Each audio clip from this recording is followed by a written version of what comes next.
Okay, here we are. All righty. Good to see you, sir. Where better to discuss with Machiavelli's heir than just a couple of meters away from Machiavelli's tomb? Yep. Thank you so much for hosting us on this wonderful weekend It's very exciting. in Florence. And I thought that it would be becoming to the season to discuss very important topics, namely business, of course, as we both are very interested in the subject, and faith, because this is the season.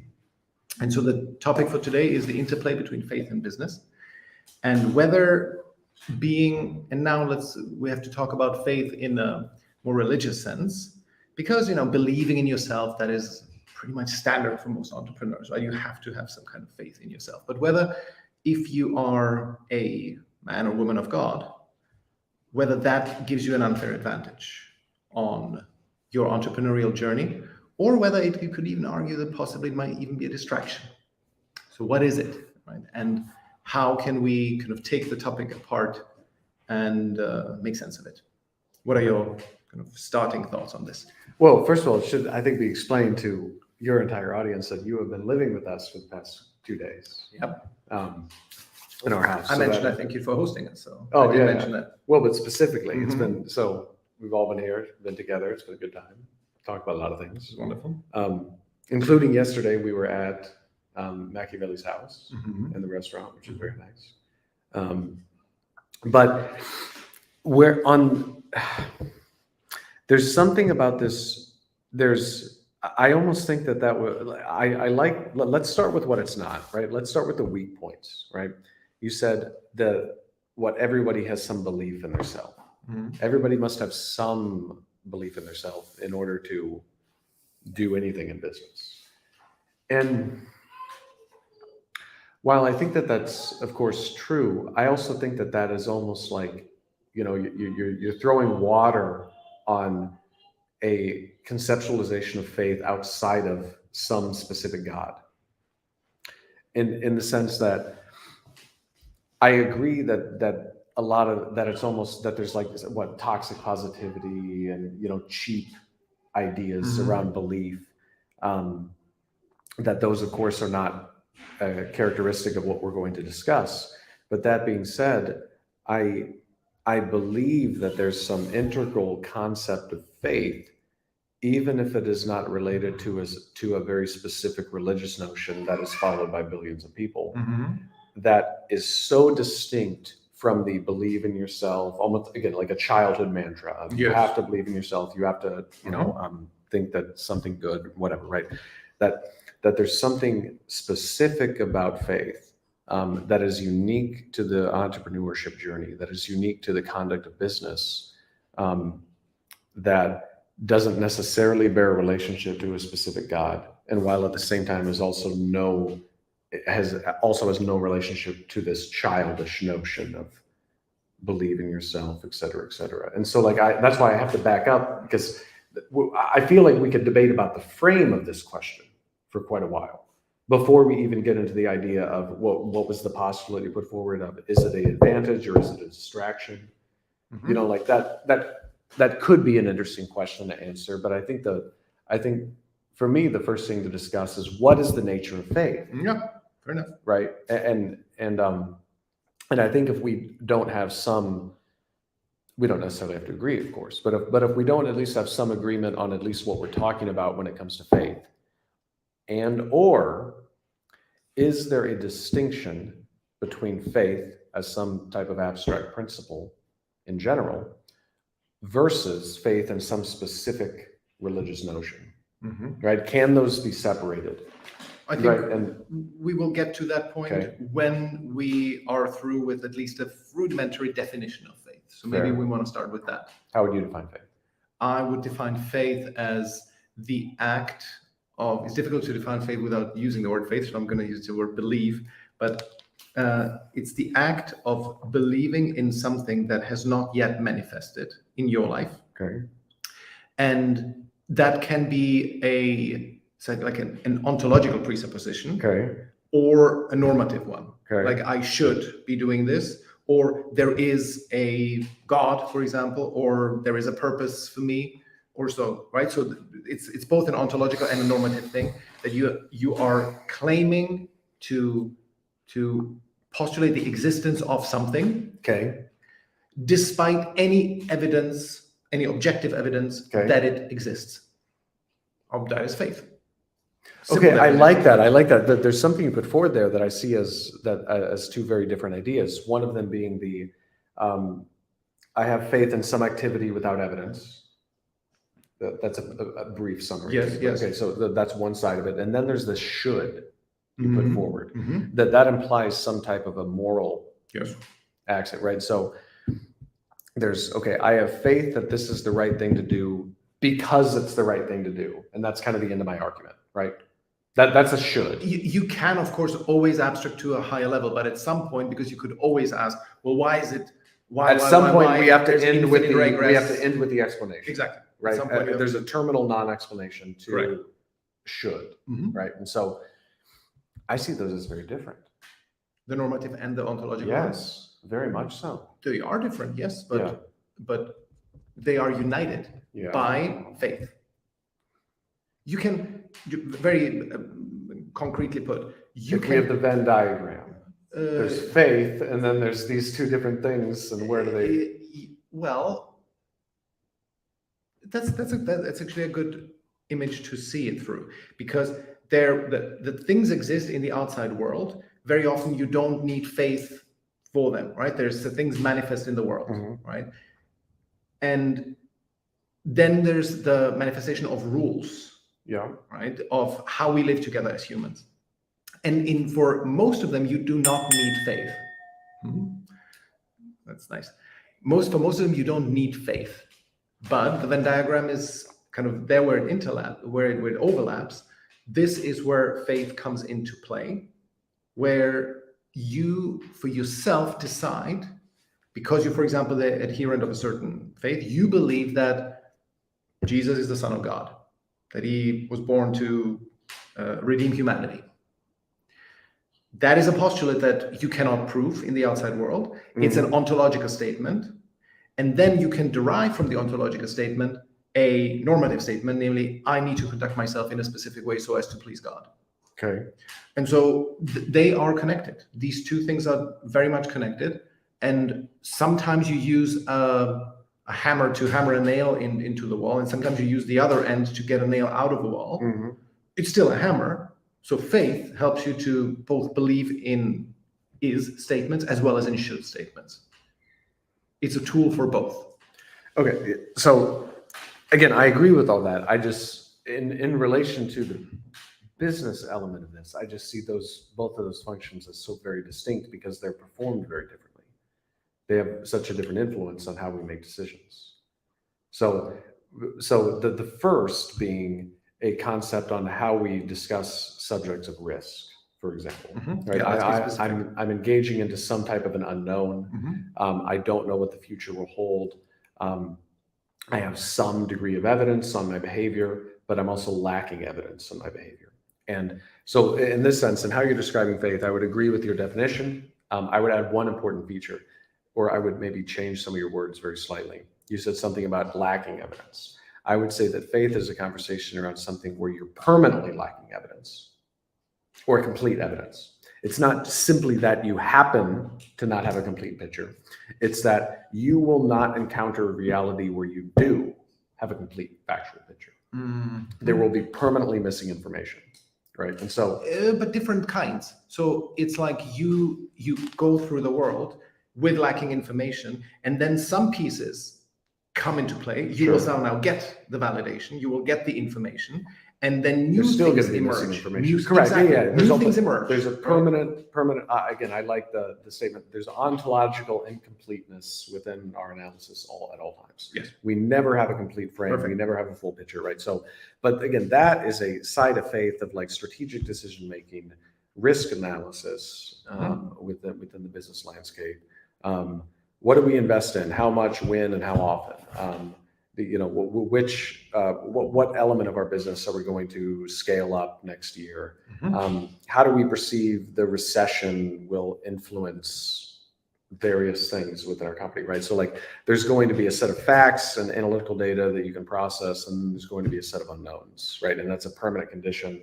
And a business is constantly operating in some type of an analytical faith-based principle. Mm-hmm. And then completely distinct from that, even though of course they're related if we're talking about religion, but if we're talking about business, it's like, okay, well, this should, right? The should axiom of, well, this is now coming to a different frame of analysis. I would say that this has something to do with the values, perhaps, of a business, or if we talk about culture, or if we talk about history, maybe even, right? You know, so like, well, this is something that has been, you know, the stupidest version of this. If it ain't broke, don't fix it, right? That's a should. Right. Yeah. That's the grand should that comes in. And I fucking hate that most of the time. I can't stand that idea. Why? Because it's one of those decisions that is right most of the time, but wrong, but dangerously wrong when it matters. You know, usually it's that if it ain't broke, don't fix it. Well, of course, if we're doing something correct, and there's no compelling need to change what we're doing, we should not change it. But as soon as somebody is really making the argument of if it ain't broke, don't fix it, typically that is being said by somebody who is far too risk averse within a company setting and far too married to their cultural preferences or their preferences of history or who they once were, or perhaps who they're incapable of becoming. And they can't see, well, wait a minute, yes, this worked in some previous set of events, but now with future set of events, certain contexts have changed, and there needs to be a intentional breaking of the past and the recreation of the future. But again, the point being, we can get into the weeds of this from a business analytical standpoint. Point is, I see this as so distinct of decision-making models within a business landscape that obviously we're getting into the weeds of definitions of these things. But again, when I look at faith, I see, well, faith is, okay, are we talking about decision-making towards the future of, again, we lack complete information. And so we have to operate on a basis of faith of who we are, our ability to withstand risk, our ability to navigate unknowns as they unfold into the future, versus our analytical frame of moral oughts and shoulds, which is mainly a commentary on the past and our relationship with the past, and where we derive that. And so this is where, to a certain extent, even if we're just talking about religion, not about business, I have some type of a problem with that past frame. And my reason why is I see that as no longer as much of an act of faith, but more of an act of your insertion of proximate knowledge, or your creation of some falsification of knowledge, right? And this is why I think too much of a religious bend within, you know, anybody thinking leads to too much either conservatism or insularity or cautiousness,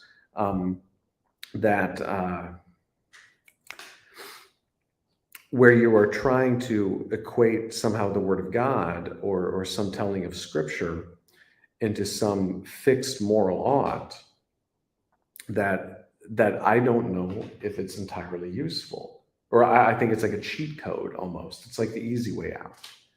It's almost like we don't want to solve this problem on our own. And we're no longer dealing on a faith-based subject. We are now saying this is no longer a matter of faith. This is a matter of command. Right? And so when I think about faith, I believe it's a conversation about the unknown.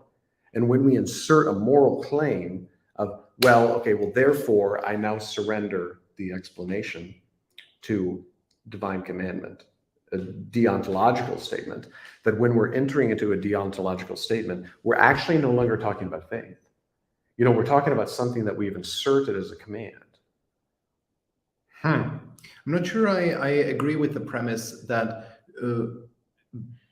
whenever you look at the should portion of your existence, that if you insert religious thinking into it, that it is necessarily past oriented. I disagree with that premise, because if it's a should, it simply means these are the rules that we live by.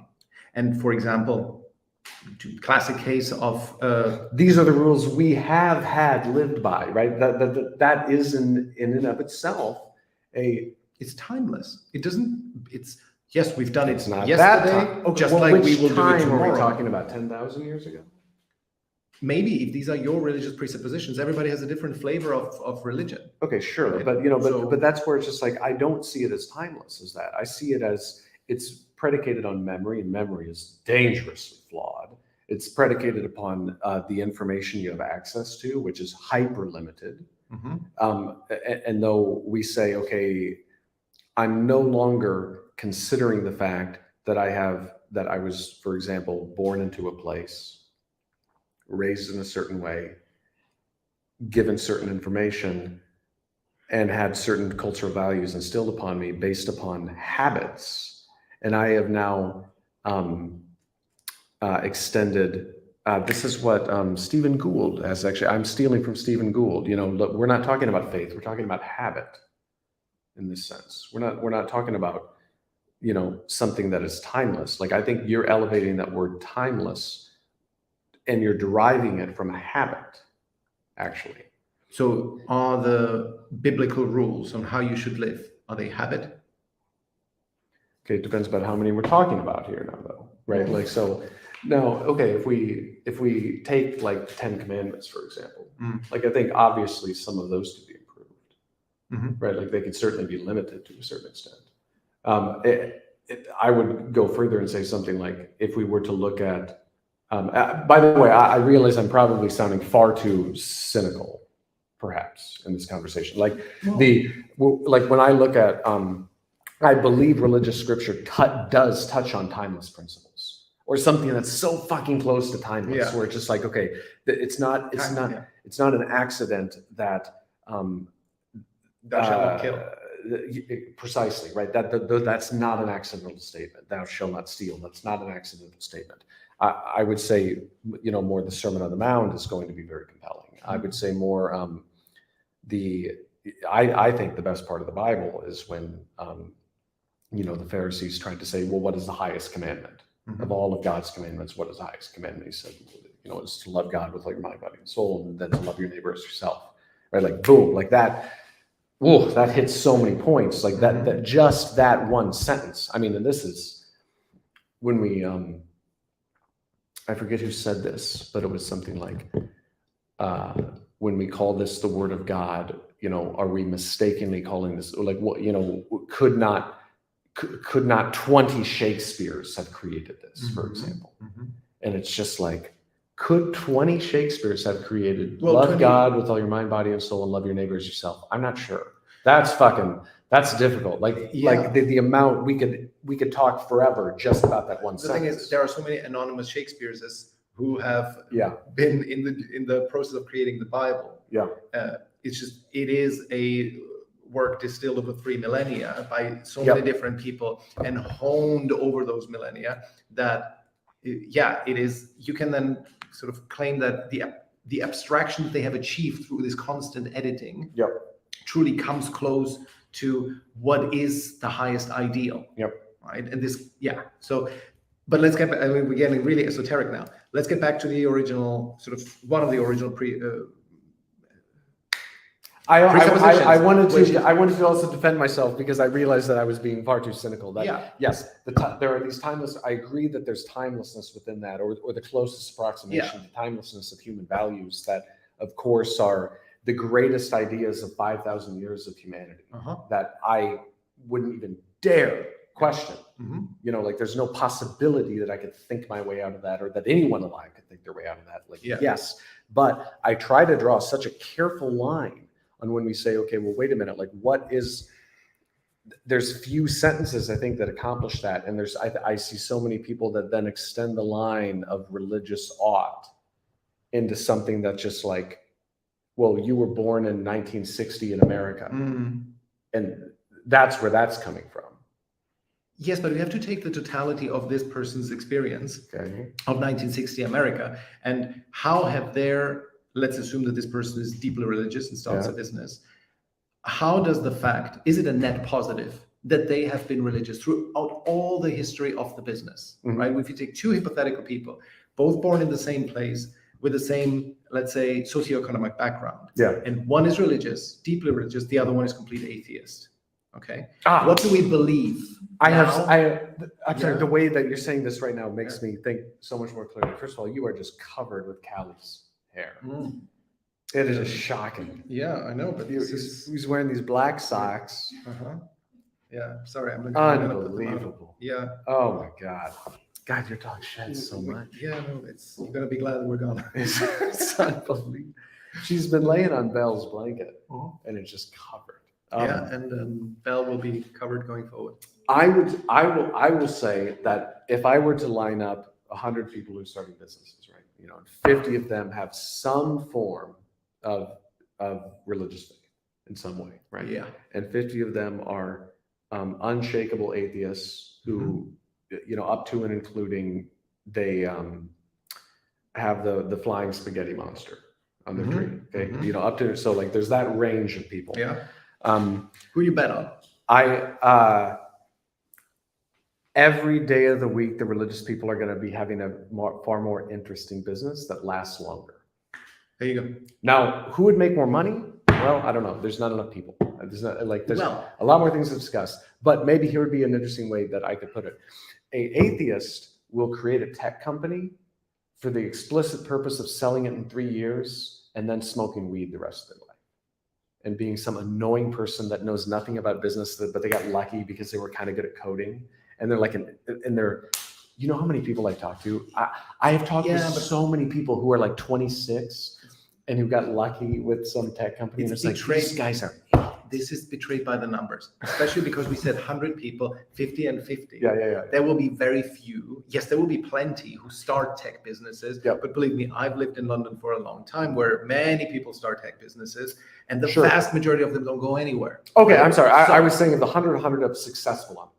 Okay, no. Yeah, not people who fail. No. And that's why, because that's why we have to take into account the fact that you and I speak to very different audiences. Yep. Okay. You speak to people who are already quite successful, or they have had like past failures, but now are so much better for it. And you generally work with businesses that have, let's say, dozens, if not hundreds of employees. Okay. I very often work with, let's say, people who are still employed and want to start their consulting business, or people who are at, $5,000 a month. Right? They want to get to that next level. Okay. So just taking this, it's worthwhile separating these two audiences. But that's why if we take 50 people who are all kind of at the starting line of starting a business, let's also add the constraint that none of them have started a business before. This is their first time that they're getting started, and you know nothing else about them. They could be literally from all strata of society. They could be the trust fund kid. They could be the poor kid. Completely random. So completely random. Now, who do you bet on? Religious people every day of the week. Why? Without question. Discussion over, by the way. There's no more discussion. Yeah, at least, on one assumption of, am I talking to them in some way, shape, or form? It's an interesting question. Let's separate that. Without inserting you into this yet. Now, when you look at them, tell me, why would you bet on the religious people? Because I believe that they will have some concept in their mind about eternity. That there's going to be some idea in there. Now, this, of course, will somewhat depend upon what their relationship is with religious ideas. But because we're in the 21st century, I'm going to assume that they've had a reasonable enough interaction with Protestantism and the concept that it is not just faith, but good works that merit a good life. The people I've spoken with, like on a business level, who have some concept of the divine within them, they without fail, right? There's not one of them who falls below that. Every single one of them fundamentally believes it is my purpose in life to do good works. It is my purpose in life to build for the future. It's my purpose in life to pass something on to the next generation and the next and the next. And it is my purpose in life to make an incredible world for all of the people who are a part of this. So they have a deeper commitment to their employees quite often. They have a deeper commitment to their customers quite often, because it's not simply just a matter of money, it's a matter of God. And that's a harder rule to violate.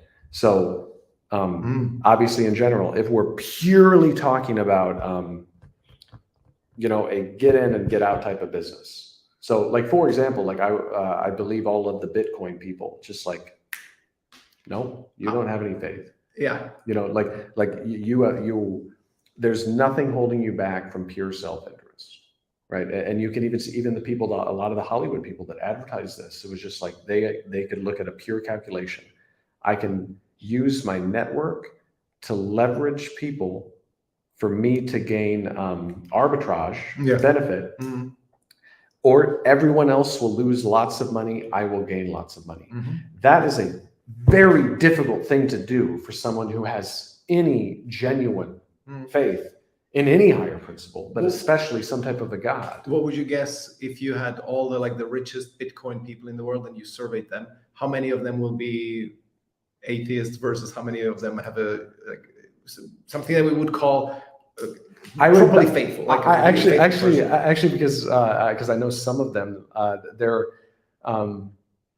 they would describe themselves as spiritual. Yes, of course, the typical bullshit cop-out term. Yeah. And they're very interested in Eastern is not religious, it's all philosophy, right? There's something like that.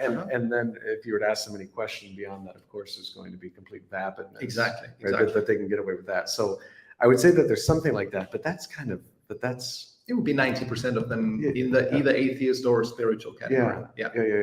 Did they go to Bali? Yeah, of course. They go to Tulum. Yes. They that's where they hang out. So I like one thing that you said. It's a harder rule to violate. This is kind of there is one level deeper, and that I really want to explore that, because that truly captivated me. I don't know where I read it recently. Yes, I know it's a great book called. It'll come to me. It is that fact that you abstract from yourself, that you are not the most important person anymore. I think this is what Mark Asher mentioned in his newsletter, the one that you posted about, that I now also used as a jump-off point to subscribe to his newsletter, which is we need to believe in something beyond ourselves. And the deeper commitment that you spoke about comes from the fact that you are not as important anymore, that God calls you to do something, that you are, that it's like you serving yourself and your own interest is also there. Of course, we're still human, but that there is a higher calling for you and that it's not in your control anymore. You must do this simply. You must succeed. And I think for the non-believers out there, very often their main purpose is to serve themselves, although they might say very often that they want to change the world, make the world a better place. Ultimately, they are serving themselves. It's very often purely lip service. To be seen as doing something. Exactly. Yeah. But that in reality, they are mainly serving themselves. And I do believe that this aspect of being a truly faithful person, namely that God commands you to do something, this is your purpose in life. You have a deeper commitment because of that.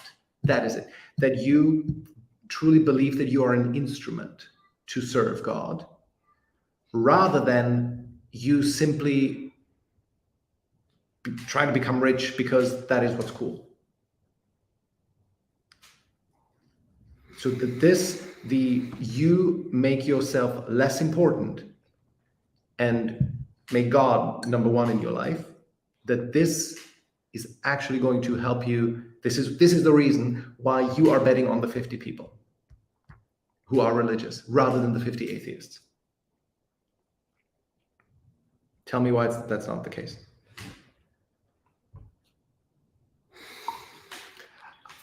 I mean, I do like that.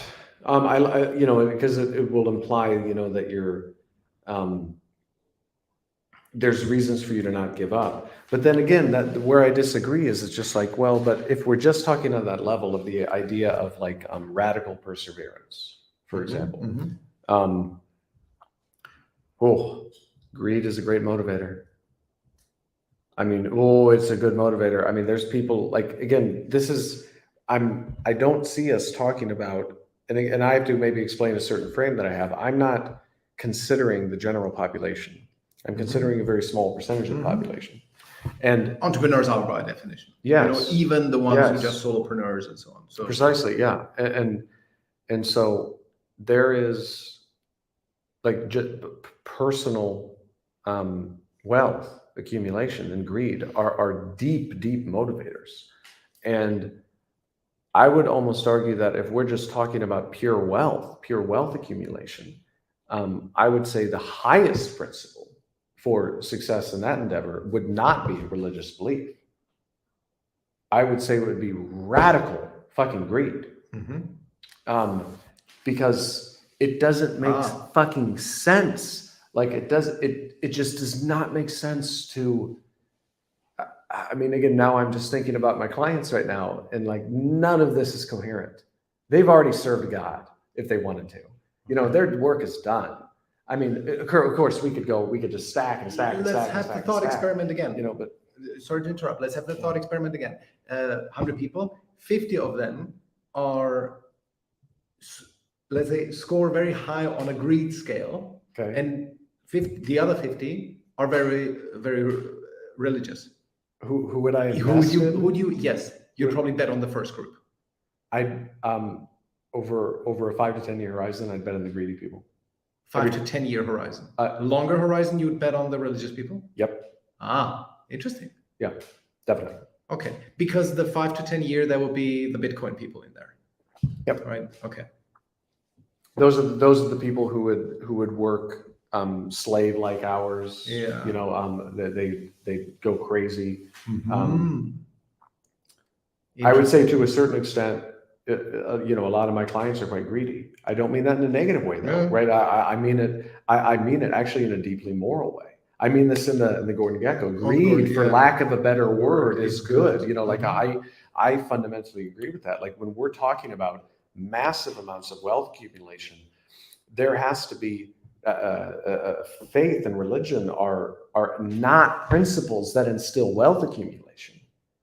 They instill values. They instill long-term thinking. They instill growth. Perseverance. They instill perseverance. And all of these things are extremely valuable for a business. But the greatest thing in the world would be to someone who has a deep commitment to faith and principle, plus a unquenching drive for limitlessness in a financial perspective. They're going to be one of the most compelling entrepreneurs. But if you, for example, look at truly the most successful entrepreneurs, they, let's say, whatever, the typical, usual suspects, Jeff Bezos, Elon Musk, Bill Gates, and so on, they don't appear to me like particularly like excessively greedy people. They're not greedy. Would you disagree? Yes. Absolutely. And I don't mean that in a negative way. I just mean that in like off the charts on the greed scale. Yes. Off the charts. Interesting. I would not think so. Oh yeah. It's like they are definitely, of course, they are greedy, they're capitalists, it's fine. But that if you were to stack up their qualities, like in which quality do they excel the most? I would say definitely intelligence would be very high up there, with all of them. Yeah. Then kind of resourcefulness, like how do you make do with little what you have when you are in a difficult spot? Like how do you wiggle out of that and so on? So resourcefulness, those would be the highest qualities of those guys. Greed is more like it's like a basic background noise that's humming along, that sort of, but they are driven by a specific mission. No? Am I being too naive here, you think?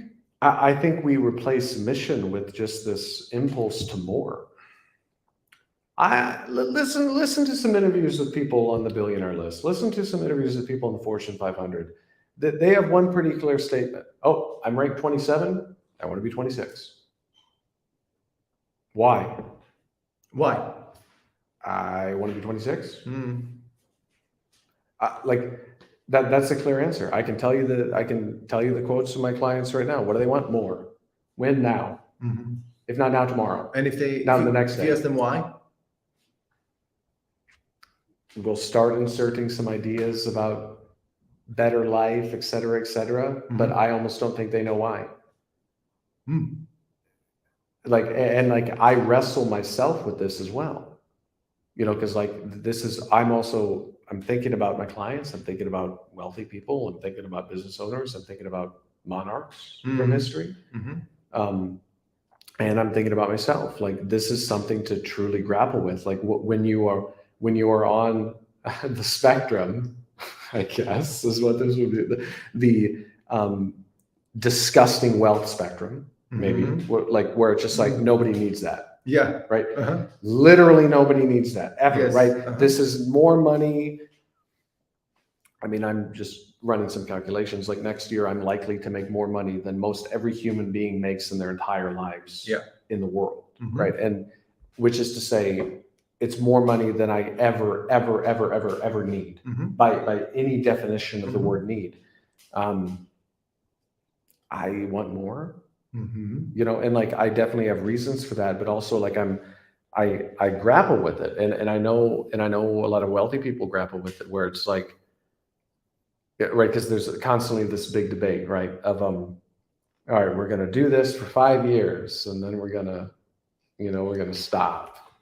It's like, okay, that's probably not going to happen.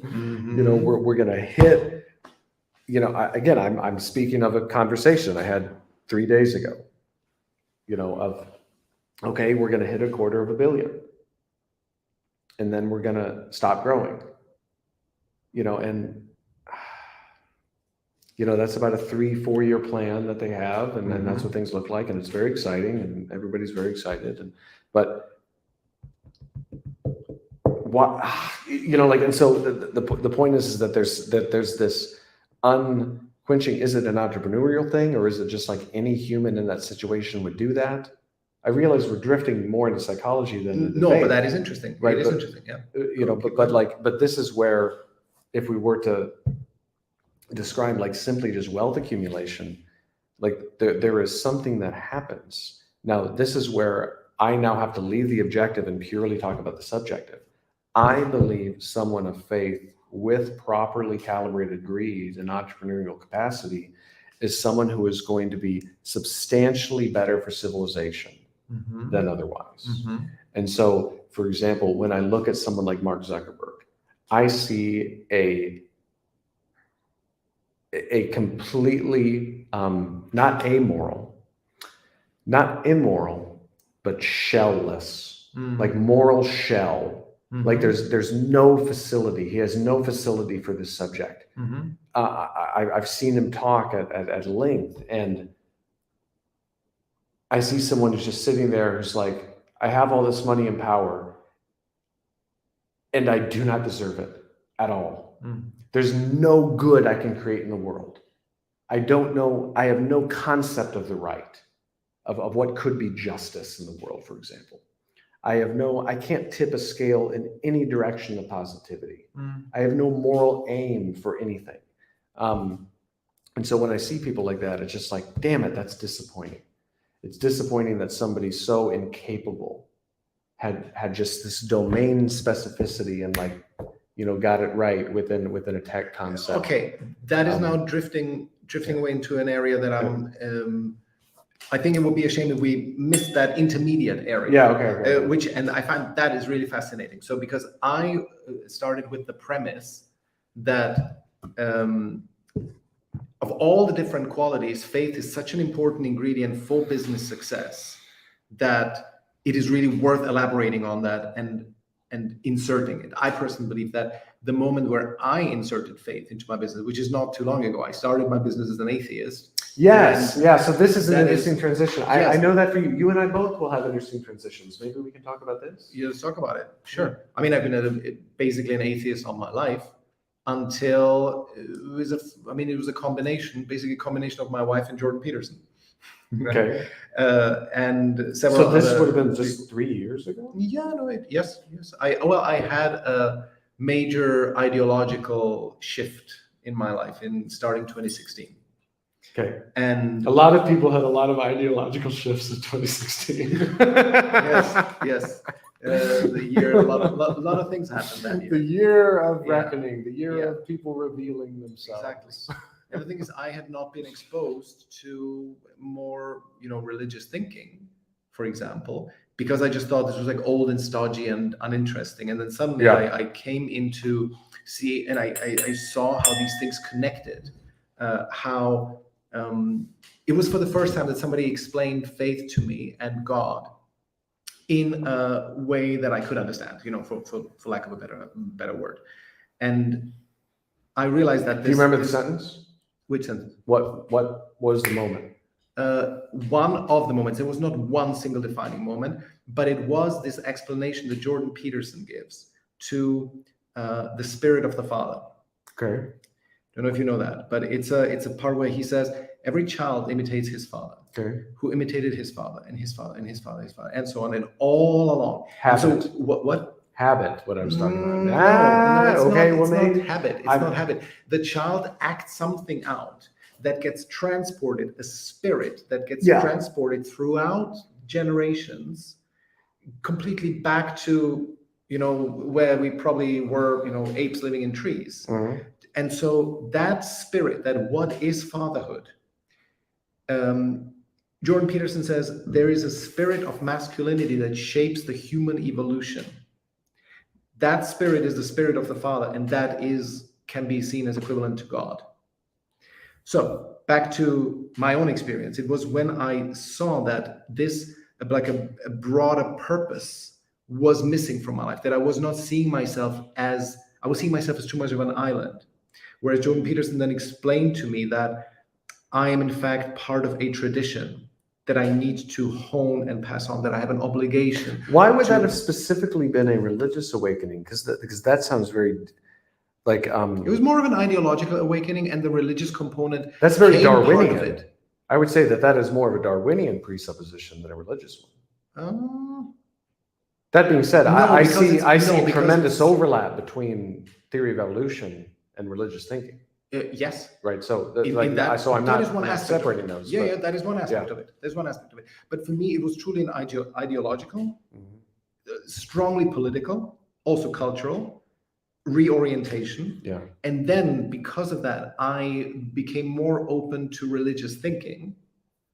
And then I also met my wife, who is who's religious, and so that made me much more open. In what sense is she religious? Simple tradition of simply believing in God. Nothing learned, so to speak. Nothing of she arrived at it. She grew up with it. Okay. And so like organically grown religiousness never left her, and it works as a strong moral anchor for her. And that also helped in kind of getting me over the hump, in starting to believe and trying to, have my work please God, so to speak. Okay. So that's that. I would love to know you guys story. Moving to Italy? Not anytime soon. Not anytime soon. But tell me, so what was your story here in this context? Well, the briefest would be, in high school I went to Catholic school, but like I wasn't really Catholic. My parents were Catholic-ish, I guess, So, but I rebelled tremendously by not getting confirmed, because I was just same here. I didn't believe that. I was just like, I don't, this doesn't make sense. It wasn't some like massive drama, like I'm not gonna do it. It was more like very subtle, like I don't believe. And so I was like hardcore atheist for a while. But then I remember I watched the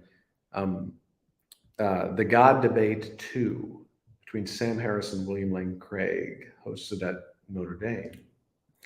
And I was sitting there as an atheist, a staunch atheist, and I listened to Hitchens. I love Hitchens to this day. Love him to death. Oh my God, love him to death. Dawkins, I like Dawkins. I think he's a bit of a dick most of the time, but he's very insightful in many cases. I liked Sam Harris, although now it's really weird. It's like he's become obsessed with politics. But anyway, his commentaries on moral phenomena as it relates to religious ideas, I think, are worthy of debate and discussion, right? But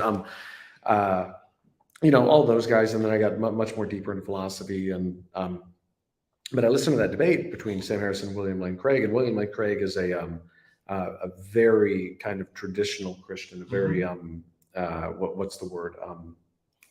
Almost fundamentalist, I would say. Like he's in that territory. But I was listening to that debate, and it was on the is it on the moral axiom, is God a requisite to moral axioms, right? So, and I listened to that debate as an atheist, as a 21-year-old, I believe, and I listened to it 5 times in a week. Just over and over and over and over again. It just drew me in. I was so compelled by that. And it didn't change my mind. Wait. Oh, so you listened to it so often, starting out as an atheist, and then William Lane Craig won you over a little bit? No, not at all. Okay. I would to this day, I would not say that I'm a fan of William Lane Craig. Okay. I wouldn't say that I agree with his position. I wouldn't say that that he is a inspiration to me, not in any way, shape, or form. But I listened to that debate, and over and over and over and over again, and I listened to that debate, and I'm sitting there as an atheist, who's someone who agrees with Sam Harris, but yet I was just like, holy mother of God, this is a very good debate. This is a good debate. These ideas are genuine on both sides. Oh, yeah. This is a great dialogue. And so then I just kept exploring. And so basically what I found personally was that the atheist position, the easy atheist position, was something of like, well, the opposition to hyper puritanistic fundamentalism in America is equal and opposite. It's equal in its substance. It's equally unacademic. It's equally unsophisticated. It's equally unintelligent. That opposite, so much of what atheism was an opposition to a straw man. A straw man. Yes. Yeah, but not a straw man to religious ideas. It was a direct opposition to the people who were the majority proponents of religious ideas in America, for example. Yeah. And obviously I'm an American, so that's like, so that's what I'm more familiar with, of course. But, and so my opposition to that was based upon a popular and majorative understanding of religious concepts. But it was uneducated, unenlightened, unsophisticated, like a lot of things. And so that's, of course, why I rejected it. But then I found like, well, atheism is inherently a unsophisticated philosophy that's in response to religious absurdism. It takes things very literally. That's all. Yeah. Right. It's just it projects a flatness on the Bible, for example. It couldn't have taken 7 days to create the world and all that's kind of nonsense, right? Whereas it does not look at the historicity and the 3-dimensionality of it. It just reads the words and say, well, this couldn't have happened. It goes against the laws of nature. It's just like such an unsophisticated reading of it. I was exactly in the same seat. I was William Lane Craig and Sam Harris and all. There's a second level though, and then there's a second level which does rise to a level of somewhat sophistication, and it's very compelling. And it's the one where it's just like, well, wait a minute, science can answer a lot of our questions that would traditionally have a religious language. And well, what the argument of the God of the gaps, right? That science continues to learn things, like God gets pushed to some type of a gap. And if we were talking in the 1800s, I would say like, yeah, that's a really good argument. Like Darwin shook the world, right? And that's like, well, fuck, you won, like that won, But now what we're talking about is, wait a minute, there's this, when we really look holistically about what life is and how people make decisions and how we think about things, it's like, well, wait a minute, we have this, scientific and religious muscle that we kind of both have to work out and understand. And like, they're both very relevant. And like, and I say this from the perspective of even like, as I conduct my work, like a heavy amount of my work is data analysis. And I speak as much in religious language as I do in scientific language, because like, I mean, I think I'm a very good data analyst, and canvas a tremendous amount of information from all my clients, and I relay that. You're right. I combine operations and finance and technology and then customer information and marketing and sales, and I combine a lot of this stuff to create a tremendous amount of projections into like, okay, what does the future look like if we do certain things? And I've done well. Like I have a history of being quite accurate, but even despite my accuracy and how I would say good my models have been, I continue to have a huge degree of doubt and a huge degree of caution in what I put forward, understanding that, wait a minute, there's huge degrees of unknown that I'm never going to be able to uncover. And so I have to maintain a level of poetry and a level of religious thinking within analysis, because we never have complete information. Mm-hmm. And when we're talking about, because half of business is talking about the future. Yeah. What are we doing today is a conversation, not about today, Yes. but about tomorrow. Okay, Right? in comes my former yes, topic yeah. on the necessity and the big importance of the odd part of faith, right? You know that all despite your data analysis that you have done, there is something that you should do. Yes, you acknowledge that they have imperfect information, but you know that there is an odd in the room. You need belief to harness that odd. Okay, guys, we've done the analysis. I believe we should do this based on the data. I know we don't have full confidence. These assumptions are a little bit wobbly here, but based on everything that we know, we have to go forward and then have faith that this is what we ought to do, right? And that's why I so objected to your postulate that any odd conversation is backwards oriented, right? You mentioned that that is based on rules, which are habits from the past. Nah, you're mixing terminology here. You're saying here's what we ought. You're just gerrymandering in the word ought here to say, here's my recommendation for decision making based upon our analysis, which is incomplete. Mm-hmm. And that, okay, we could say ought, sure. And You I'm have saying to mix in poetry, you have to mix in faith. And I'm saying that is distinct from, here are the oughts of our company. Here's how we ought behave in general. Like we're not necessarily analyzing this information, right? We're putting forward like, okay, here's the culture of the company. Here's what we believe to be our values. Here's how we should be operating, right?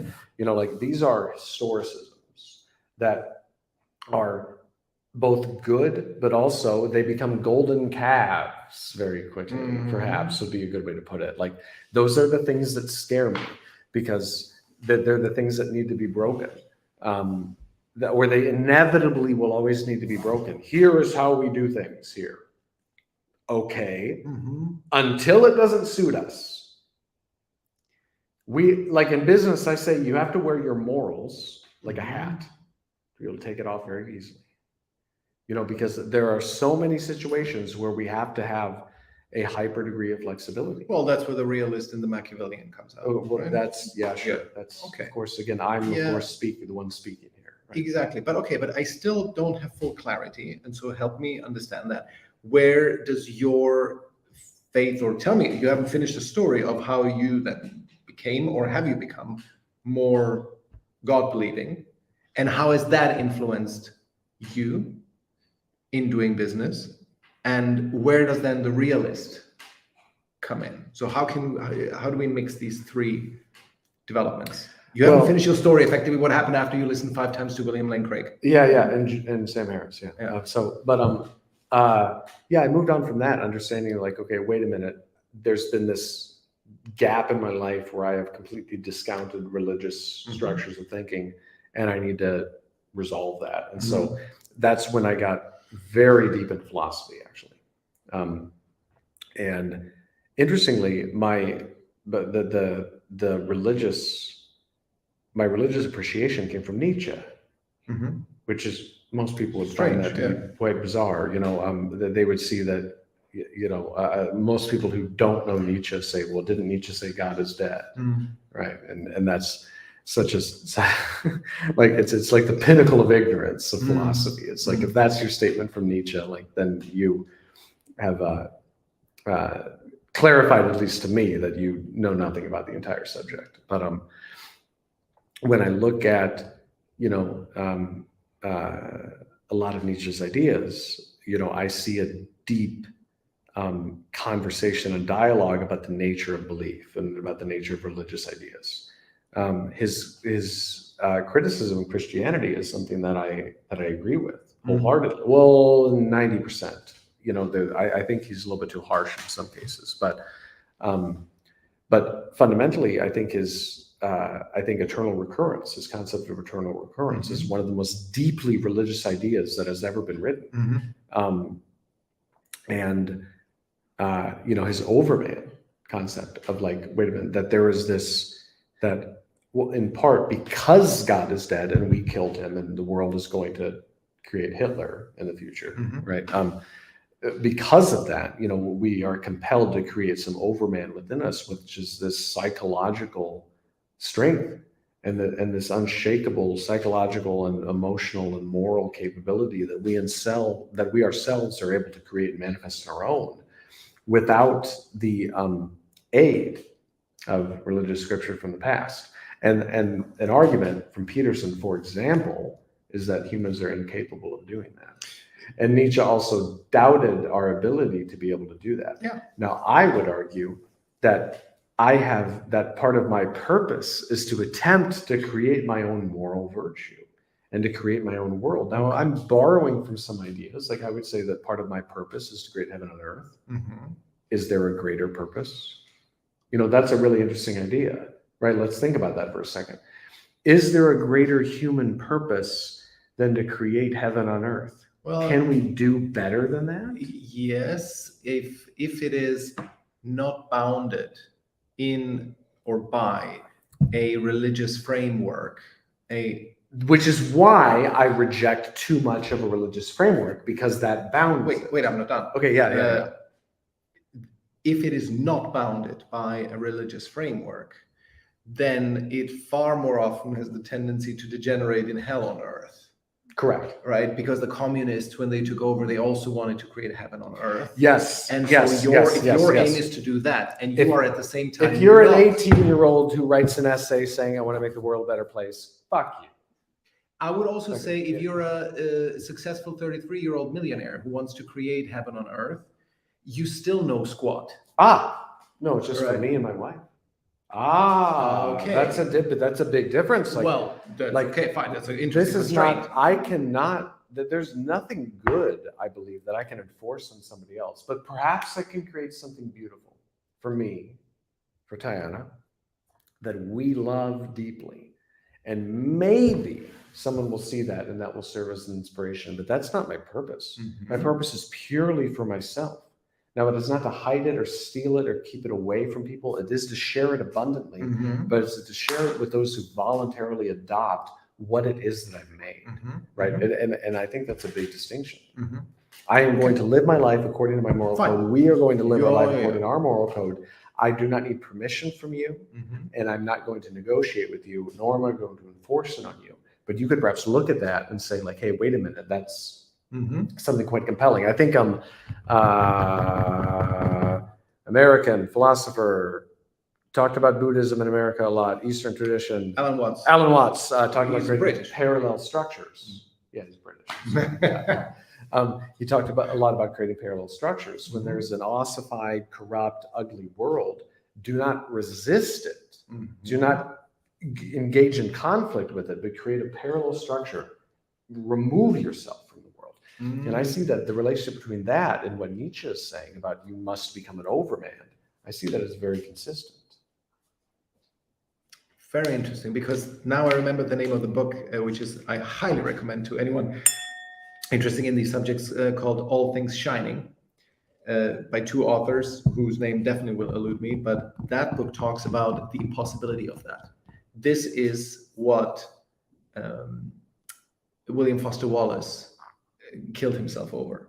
This pressure of having to create, of making himself into that perfect human being who experiences bliss at all the time. Yeah, it's a lot of pressure. It's a lot of pressure. Yeah. It's a lot of pressure. And if you say heaven on earth, create for yourself and for your wife, I think you basically just want to live a good life. But that if you really wanted to create heaven on earth for the two of you, it would be so much pressure that that it would crush you.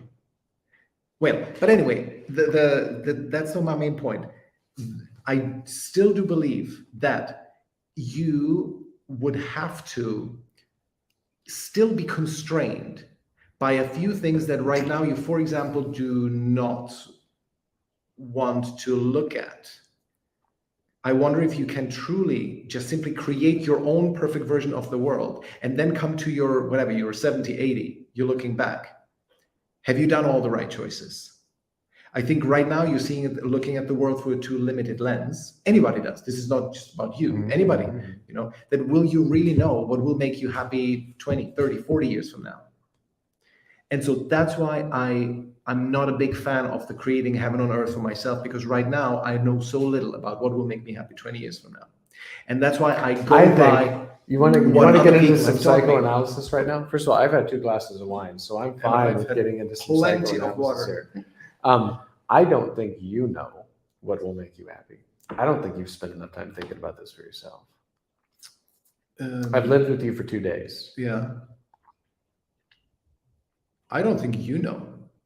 Nobody does. I don't think you fucking know. Nobody what will make you knows. happy. I want to Nobody play knows. tennis. I'm just approximating. I want to drink wine. How about kids? Nope. Why? Oh, well, that's a long conversation. That's a much longer conversation. But if you now go into presuming that this Yeah. is something that is a choice for you, Yeah. right? Not to have kids, right? Right.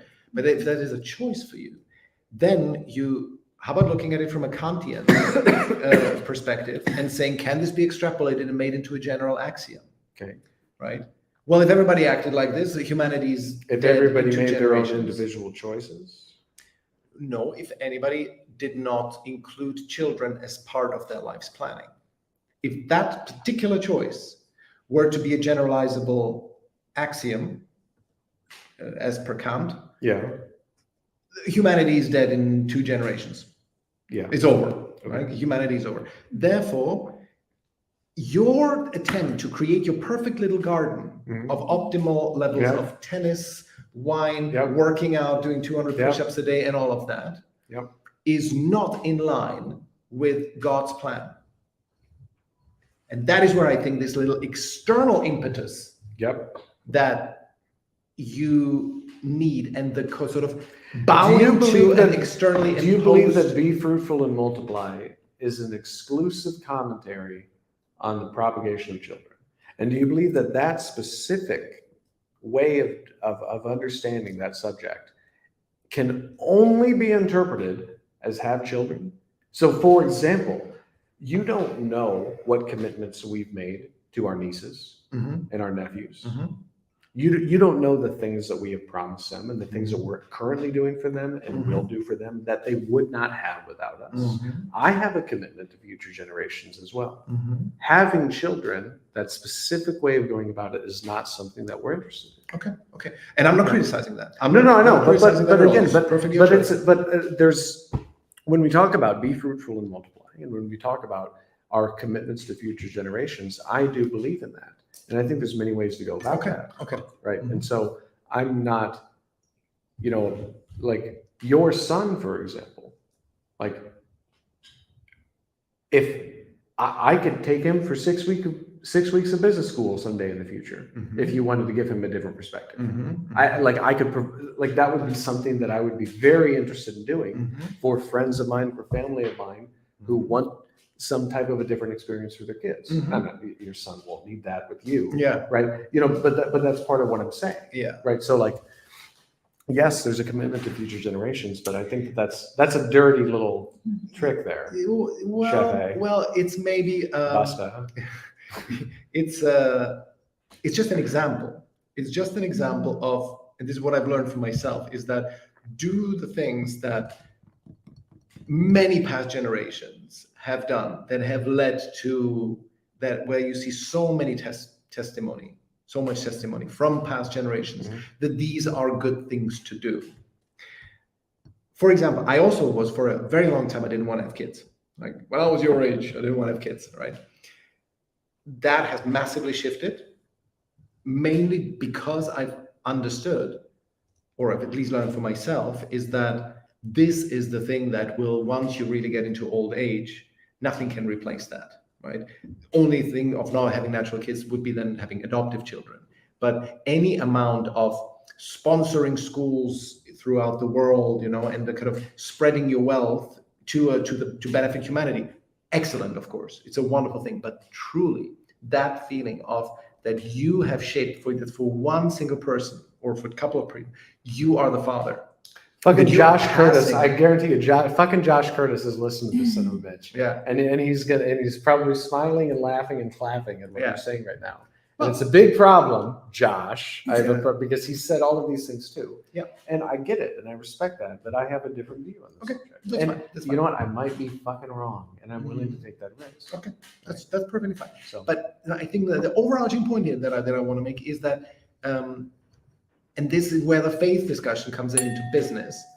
This is where you need to bow your head before what other people have learned, and take your ego back and be less of a Nietzschean. At least, that's kind of would be my postulate, that this is one of the ways to be successful in business while also staying happy and fulfilled, is that sometimes you got to do the things that you might not want to be doing, because past generations and the Bible as an amalgamation of wisdom, of hundreds of generations of people of wisdom, say so.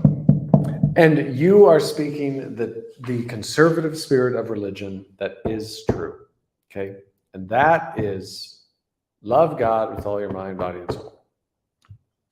And then there's another part of that sentence, which is love your neighbor as yourself. Mm-hmm. And that, what is the neighbor? What is the new, right? And that is this interplay between, there is a set of rules to follow that are ignored at your peril, that are scoffed at by the ignorant and the immature and the uneducated.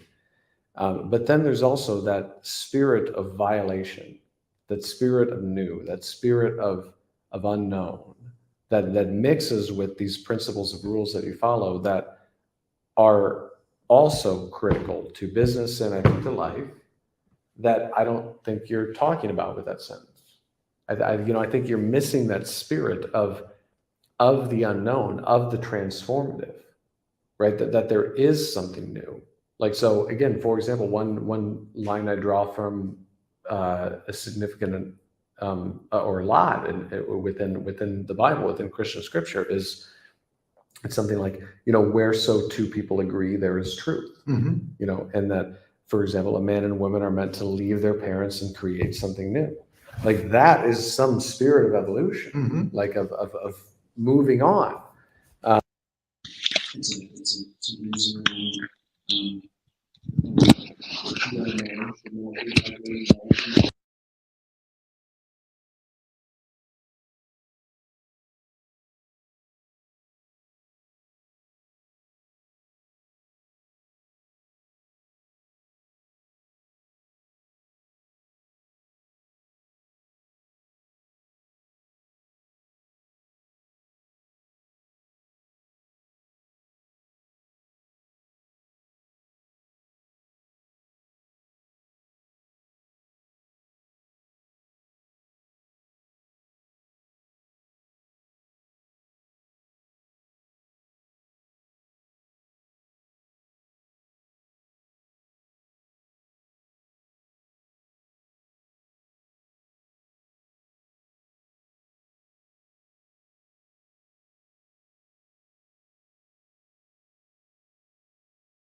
How did Go. it get muted?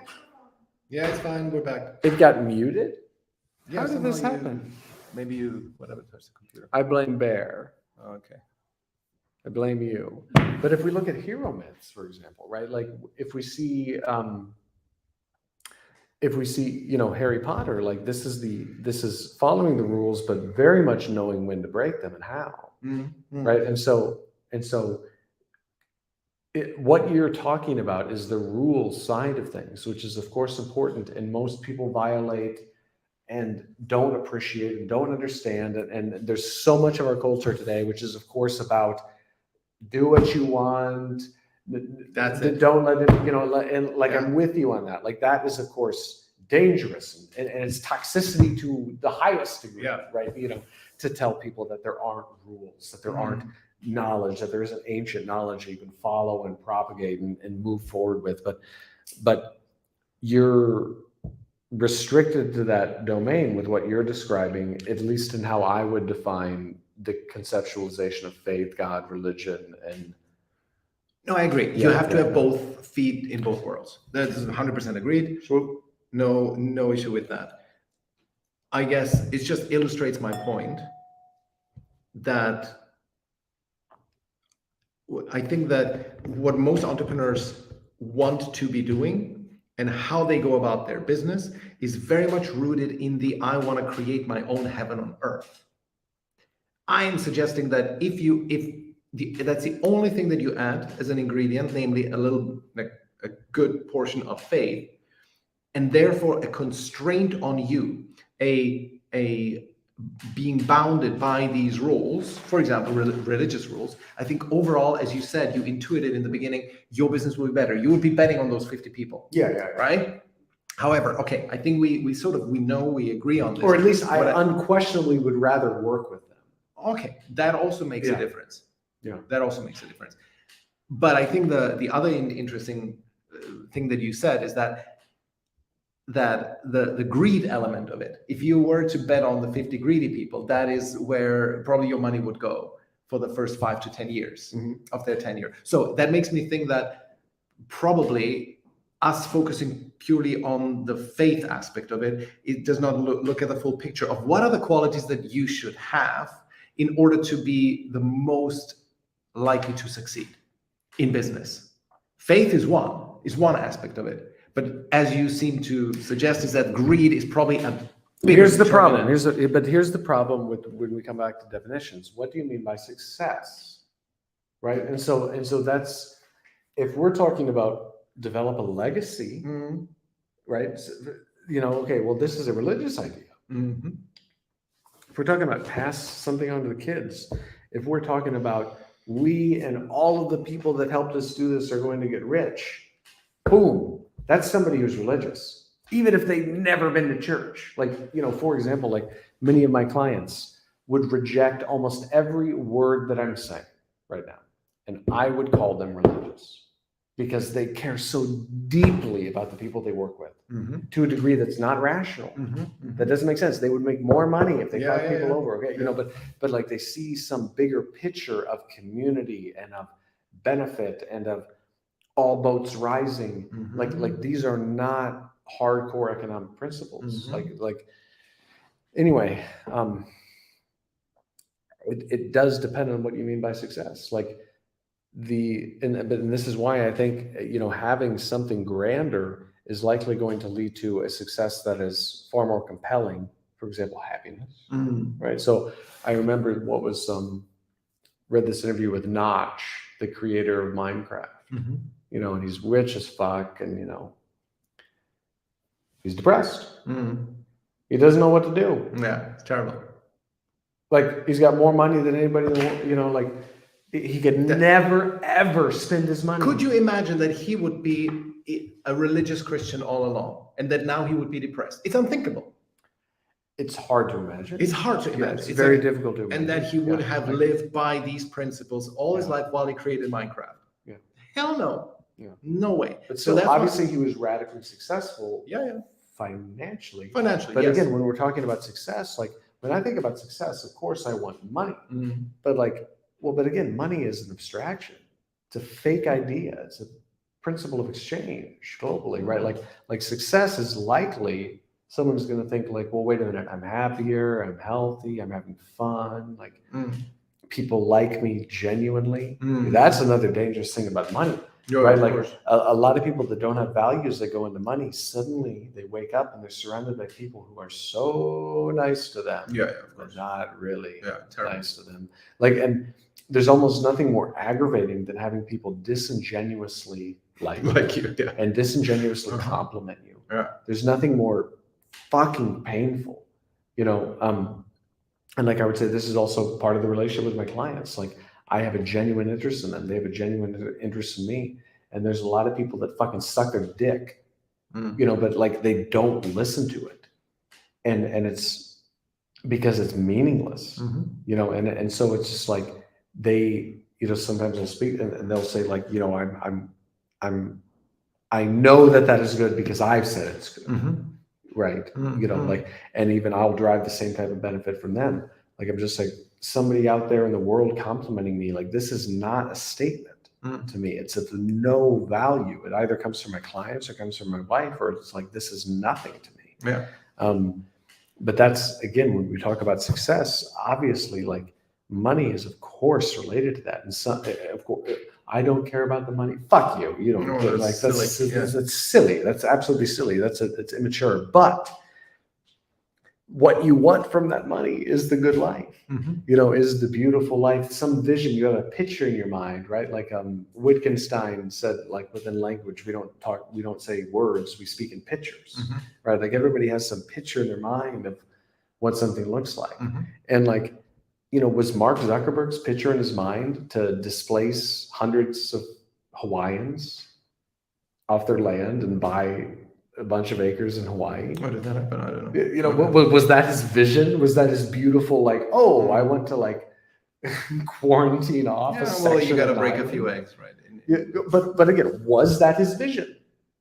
Maybe it was, you know, but I don't think it was. I don't think his vision was to have some private, you know, paradise where he ruined hundreds of lives, right? And I don't think that was it. I don't think it was to create a technology that has increased the suicide rate, for example, that has increased. But that's why. But that female teenage anorexia. Right. I totally get it. Like, that is why we, again, goes to my point of, we never know, even if we think that we're so smart and sophisticated, we never know what will make us happy.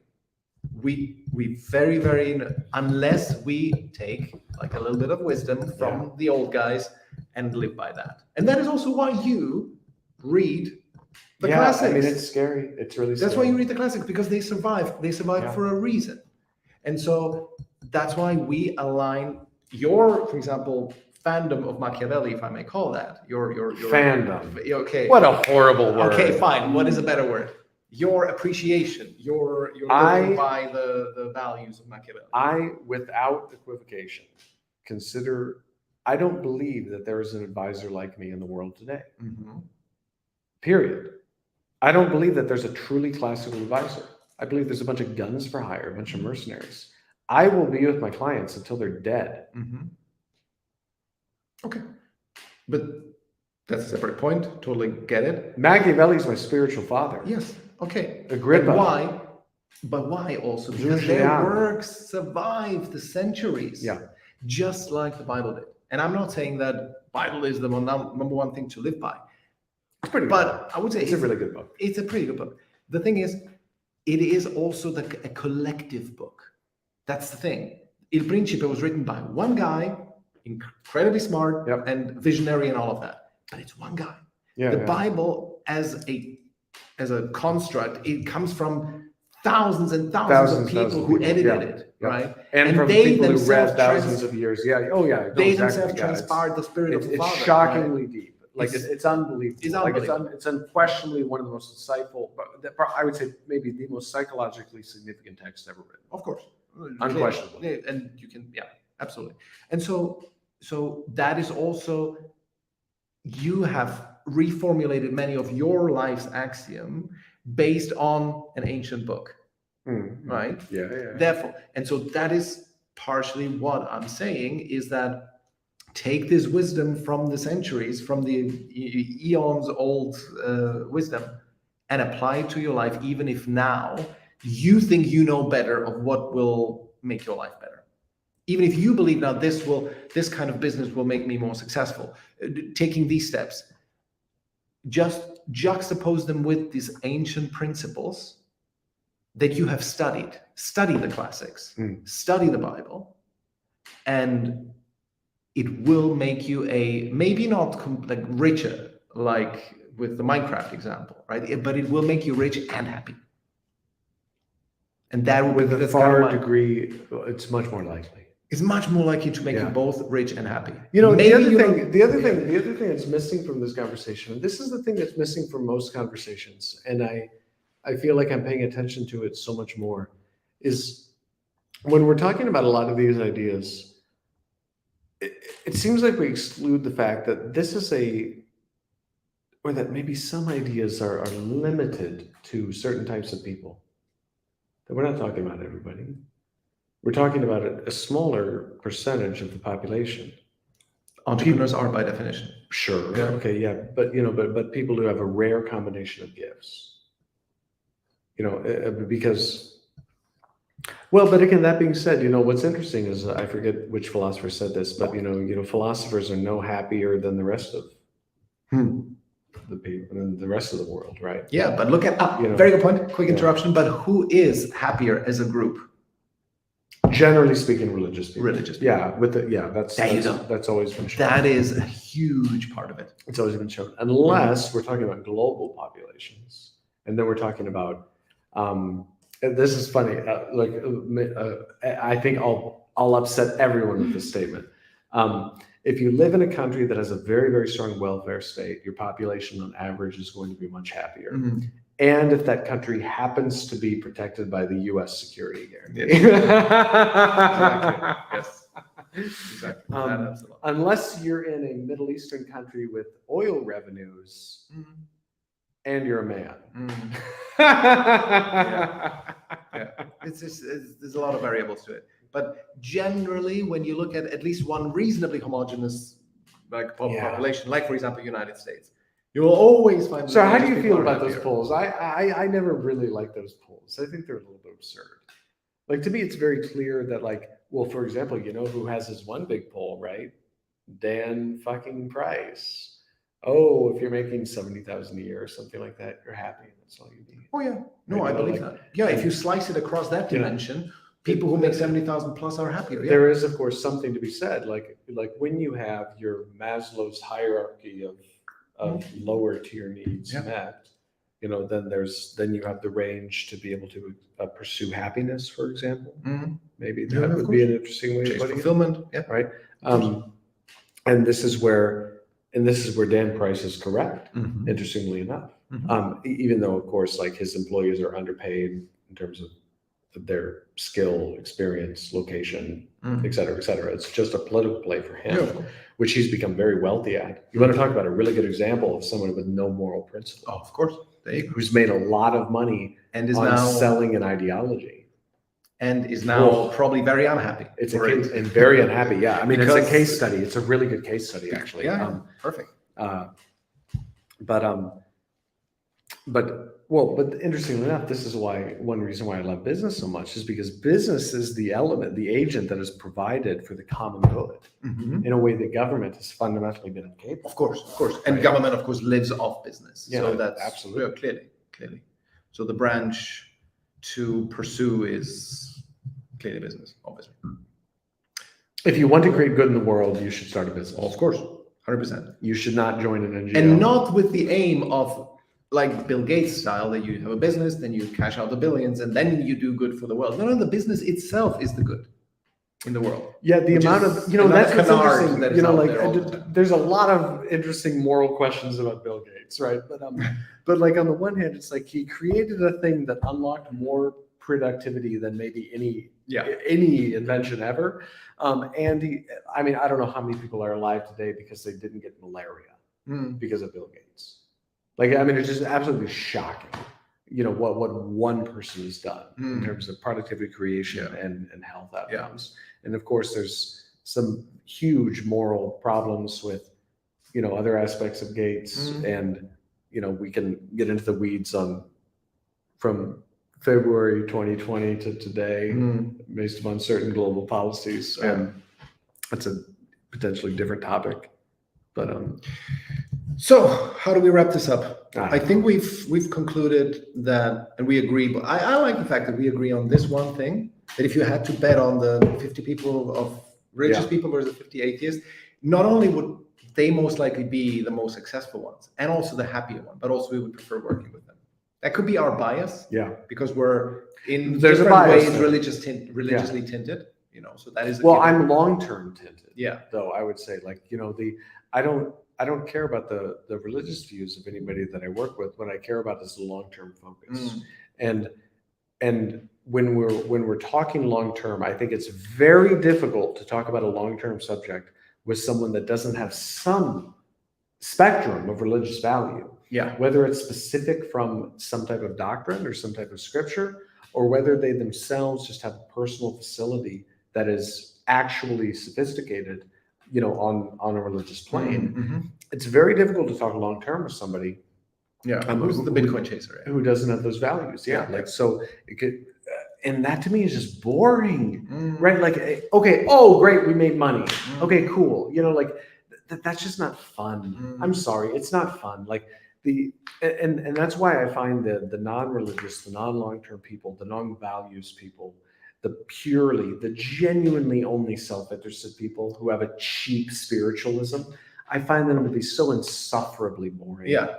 Right. And so in that sense, it's like my bias is towards interesting people, and people who have values, or people who have flaws, and people who wrestle with things and who are really trying to make something more compelling and more interesting and better for other people. And they care about solutions, and they're so much more dynamic and real and worthy of my attention, and maybe worthy of investment and worthy of other considerations.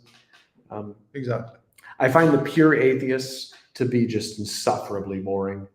And to a certain extent, hyper uneducated. It's just like, wow, you have read only a singular domain of information, and it's really depressing that you think you're intelligent. Yes, and it is as I said, they just view religious thought from a two-dimensional type of thinking, and that is, having been in those shoes myself, I look at myself back then with compassion. Yeah. So cool. Yeah, I mean, I used to be there too, right? So, everybody's obviously gone through a transition. So, I don't want to. I mean, perhaps I've been quite negative, right? But I don't want to be overly negative. Just like I don't want to be overly negative on a fundamentalist. But when I listen to somebody who is an atheist, and when I listen to someone who is a fundamentalist, I cannot tell the difference between them. Yeah. I just can't. They have the exact same way of thinking about the world. And I encourage people like that to go deeper on subjects, because there is a set of faith-based principles that is an engagement with the unknown that's so necessary to a scientific understanding of the world, a mathematical understanding. I like that, world. engagement with the unknown. Yeah. That's so helpful, that whether you ascribe to a biblical view or something that you want to create on your own, and again, I'm not a Christian, I find the Bible to be fascinating, but I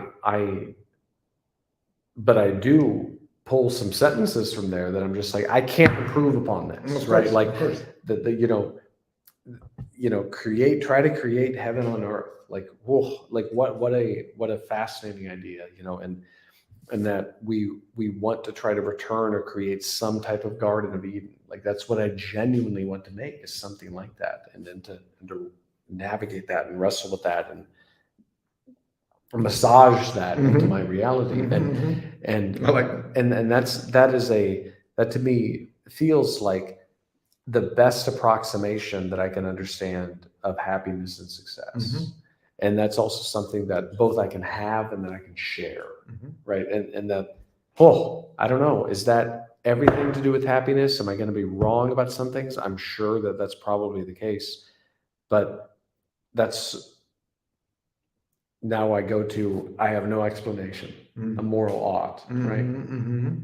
That's surely what I should be doing. Yeah. So, And that conviction is a perfect bow on the discussion of which is whenever I'm talking about money, whenever I'm talking about an opportunity, whenever I'm talking to my clients, I'm even explicit with them about what I want. I tell them, this is what I want. This is why I'm working with you. I'm not just trying to make money. I'm just trying to do something cool. I'm not trying to become famous. Like, I want to have a Garden of Eden for myself. Like that's it. Yeah. And I want to invite people over and have great conversations and share dinner. And like, it's the best I can come up with. And you've done that superbly this weekend. I have. So thank you for this. Yeah. Good place to end. Let's quickly check. Have we had any questions or any other comments? We've had, this will be the missing 18 minutes, Barakat. Well, let's look at what did Dr. Shah Siddiqui said. the missing 18 minutes. Well, Dr. Shah Siddiqui said, I'm not sure what all the people in business think. For me, my brain tumor operation has changed me in many ways. If that didn't happen, I wouldn't be here. Therefore, God has a plan. Yeah, I think, many people have this kind of traumatic experience that has got them to faith. And for me, it was not that traumatic. It was more like gradual. Are you advertising? Albergace? Yes. But yeah, so As the future owner, yeah, of course, I should be. it's a worthy addition to the Garden of Eden. Yeah. Yeah, no, I appreciate that. Thank you, Dr. Shah. And what did Barakat say? This will be the missing 18 minutes. 18 minutes. I think. What is that? It was missing 18 minutes? It's unbelievable. Maybe we missed that. Maybe somehow the mute button. Holy Mother of God. Yeah. Oh, well. Wow. Go down in history almost. Be like, Terrible, what was terrible. discussed? What Who was knows? this exactly? Yeah, and then a lot of comments from my wife. The more they make, Is that the top? What Is is that the that? top of the thing? I don't know how. the more they make, the flipping. more they can change the world in what they want. Good. Awesome. I think we can end it there. Yep. Barakat, thank you. The missing 18 minutes. Yeah. That's hilarious. Strange Oh, man. how that happened. Anyway, good. Thanks, everyone. Adios. Oh, that burp put the bow